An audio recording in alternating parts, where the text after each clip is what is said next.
And welcome back to NewsMakers. I'm Mike Briggs. You know, we've been bringing this show to you live since 2008. What is that, 12 years, 13 years? Longest running talk show in the history of Fresno, the Valley, maybe the entire world. I'm not sure. We bring people who are making the news, in the news, should know something about the news, and we bring it to you every Wednesday at 3 o'clock right here from our studios in the Tower District of Fresno, California. Later in the show, don't go anywhere because we have a very interesting guy, Todd Cotta. He's running for the state legislature, the assembly, from, I think, Hanford, Kingsburg area. We'll find out when he gets on the show.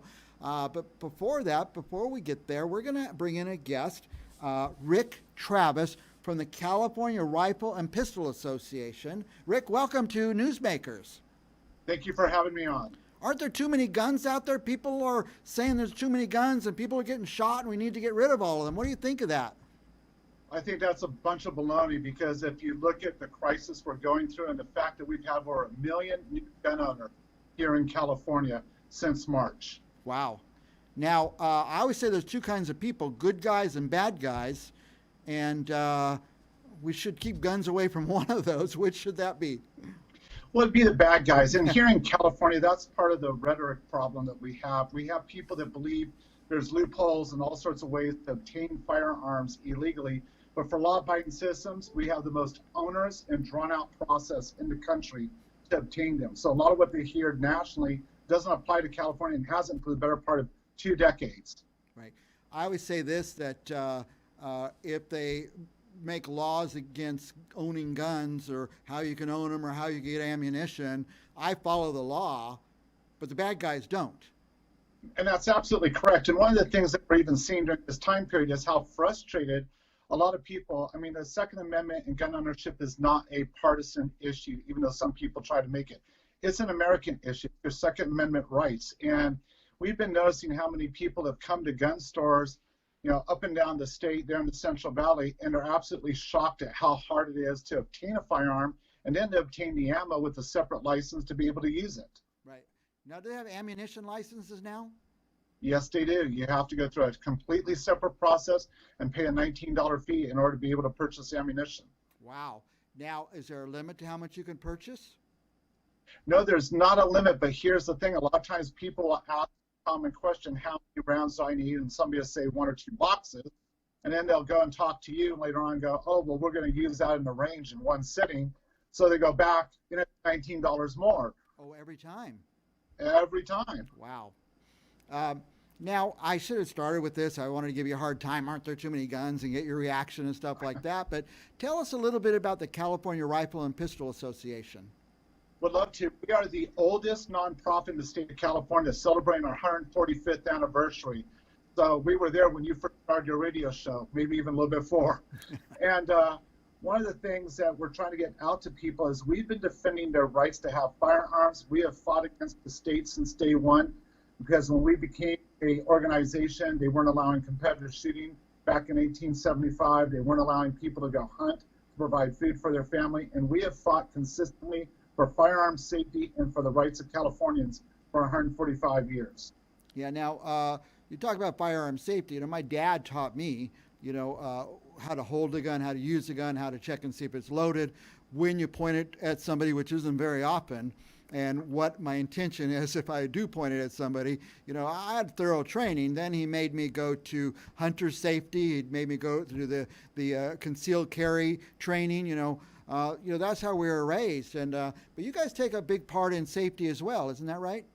That's correct. We both hold classes at our facilities and throughout the state at ranges, but we also promote all of the instructors, whether it be in the California Hunter Education Program or various other programs put on by multiple organizations throughout the state. But firearm safety is one of the first things we stand on. Yeah. Now, I guess your first, I was reading on your website, your first mission is to stand up for the rights of the people in California who own guns or want to own guns. Correct. And that's not always so easy in this state due to the political climate. And so one of the things that we're pushing out and we're trying to get the message out is we do have a guide that tells you where the various candidates throughout the state stand on these key issues. Right. And we should mention that Todd Cotta, who's coming up later, running for assembly, do you know where he stands? Yeah, he's very much a supporter of the Second Amendment. He's a former law enforcement officer. He's a good friend of the California Rifle Pistol Association. I know him personally, consider him a very good friend, and I support him, but more importantly, our organization endorses him. Right. By the way, what's the breadth and depth of your organization? Like I said, we've been around 145 years. We have chapters, which are groups that are meeting in almost every county, and there's 58 of those throughout the state. And we are the primary people, and I can mention 2 lawsuits that most people listening to this would know. One is called Rody v. Becerra, which is named after Kim Rody. It's what allowed us to start to push back on the ammunition regulations from Prop 63. And the other one would be Duncan v. Becerra, which is most often known to the average person as Freedom Week, when people were able to buy standard capacity magazines and not the little donut tire 10-round magazines sold here in California. Right. Now, I know that I'm going to get a lot of calls after this show and say, Mike, why are you fighting for more guns or whatever? I'm not. I'm just saying the good guys should be able to protect themselves and get guns, and the people doing the shooting and killing and these gang stuff, they're not members of your organization, I don't think, and they don't own guns legally.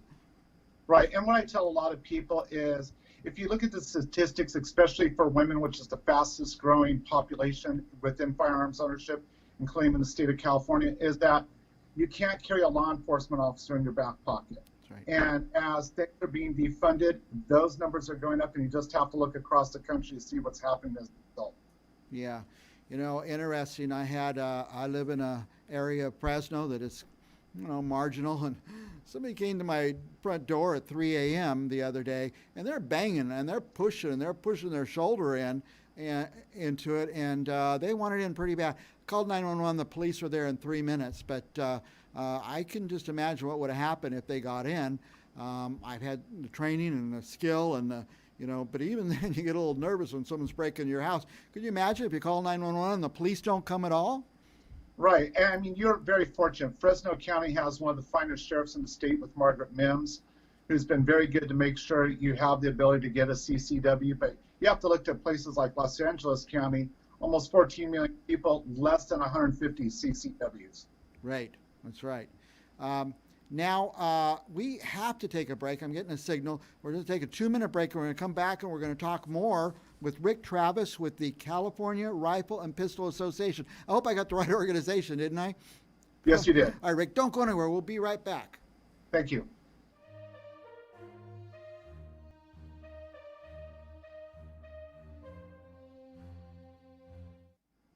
Welcome back to NewsMakers with Mike Briggs. At this segment, we're talking with Rick Travis from the California Rifle and Pistol Association, and talking about one thing we've been talking about is good guys who have guns and their rights and who's protecting them. And I guess California Rifle and Pistol Association, your mission is to protect those people and maybe lobby on their behalf, talk to the legislature. What else are you Go ahead. We have a full-time lobbyist in the state fighting for people's rights. And we did that for a couple of reasons, because a lot of times when you're fighting for people's rights, there are conflicting interests with lobbyists. So we have definitely put all of our money. He is a former assistant chief for the Department of Fish and Wildlife. And that's the other half of what we do too, is we look for people's ability to go compete at ranges, keeping ranges on. It's not just the gun stores that we've had to work very hard during this COVID-19 crisis, but it's also trying to get the word out on, what's going on with people's ability to feed their families. And a lot of Californians don't realize how many people rely on hunting to still sustain their families by providing holistic meat. And so that's very important. And the departments have been shrunk during this COVID crisis. And so unfortunately this year we're fighting a couple of different diseases within wildlife and trying to get the word out. Yeah, I didn't know you guys went that far. A lot of people against hunting out there don't realize that these herds have to be thinned, and they use hunting to do that. It would be very dangerous just to let them go, I guess. Is that right? It's definitely correct. I mean, there's a couple of misconceptions, and I'll be brief, but one of the misconceptions is there's many people that choose different diets because of health reasons, and I support that, but there are some people that have been misled that if they become a vegan, for example, they're saving wildlife. And one of the ironies in California is vegans account for more wildlife death than hunters do. And the reason is because to have an organic vegan farm in California by the state standards no wildlife can exist on that farm. So that farmer Wow. has to put down every wildlife that comes on that farm. And deer love arugula, kind of like a cat in your house loves catnip. So they're going to jump that fence for that organic arugula, and the farmer has to kill that deer. Yeah, they have to. Yeah, they have to. So that's a shame that people don't know that, and they're blaming hunters and things for destroying the wildlife. What is the biggest threat from the state of California, from the state legislature? What's the biggest threat to gun and ammunition ownership right now? There's actually about 6 different bills we're fighting right now in the legislature. The one that scares me probably personally the most, and will probably most of your listeners, is there's a piece of legislation right now that a portion of it says that there cannot be co-ownership of a firearm. And I want to explain why this is really ludicrous, because I've been married for 35 years to my best friend, my wife, and in the moment of a home invasion robbery, I want her to grab whatever firearm's closest to her to be able to defend her life. If this bill passes, the irony is I would go to jail if she used my gun. But if we got a divorce, if I passed away, that gun belongs to her, which should cause anybody legally to go, wait a second, it's community property unless it's used, then it's not community property. Wow. And it's these kinds of antics that go on with the very leftmost part of the party. And I want to make sure people know we have some amazing Democrats in the Assembly and Senate, like Adam Gray that comes out of the Central Valley, very pro the Second Amendment. But we also have some Republicans and Democrats that are way out in left field on this subject, and they come up with these pieces of legislation that cost literally hundreds of thousands of dollars to fight. Well, yeah, I bet it's expensive. And now, what if somebody's watching this and they say, well, I'd like to know more about that organization, maybe join or somehow support it, because it's expensive to send those representatives there to lobby on behalf of your organization. Do you guys have a web address or someplace people could go to? Yeah, go to crpa.org. Okay, and we have it up on the screen there now, crpa.org. Org means nonprofit organization. And can people join on the site, donate on the site? They can donate. They can find out what we're fighting both legislatively, and when that doesn't work and the governor signs things, then we take them to court, and we do that all the time. Yeah, and it's expensive to do all that. Yes, it is. I mean, most people don't realize by the time cases get to the Supreme Court and through the Ninth Circuit, we can be looking at $1 to $2 million. That's right. And the state never has to pay for that. Yeah. Only we do to fight them. And you're doing all this for the good guys, the good guys, not the bad guys, the good guys who know what they're doing. They stay safe, they keep safe, and they know how to use and handle their weapons. And they need some. They're always under attack. I don't mean physical attack, but economic attack and legislative attack and things like that. The idea that there's a bullet tax now—that's crazy. Yeah.